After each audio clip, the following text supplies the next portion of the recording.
The escalating AI race is drawing comparisons with the Cold War and the great scientific and technological clashes that characterized it.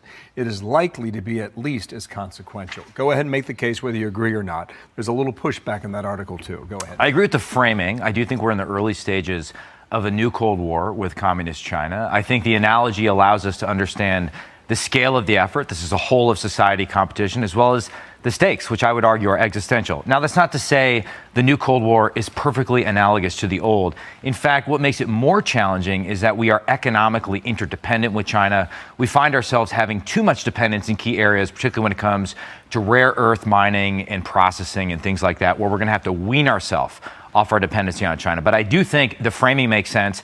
And the rough analogy is that the role that nuclear weapons played in the old Cold War with the Soviet Union is the role that AI is playing in this new Cold War with China. We absolutely cannot allow the Chinese Communist Party to control the commanding heights of critical technology in general and artificial intelligence in particular. So do you believe we are ahead of China now? And if so, or if not, what do we need talent-wise here in the United States to stay ahead or keep ahead? I think when it comes to the hardware underlying AI, i.e. the most advanced chips, we are ahead, which is why it's important that President Trump made the wise decision not to allow China to have access to our most advanced chips. But that shouldn't be a cause for complacency. When it comes to the talent question, that's where China seems to be catching up. There's a joke that reveals some truth, which is that the AI competition is a competition among Chinese, both Chinese in mainland China and Chinese here in America, because American institutions rely upon Chinese talent that are here. I think it's long past time where we crack down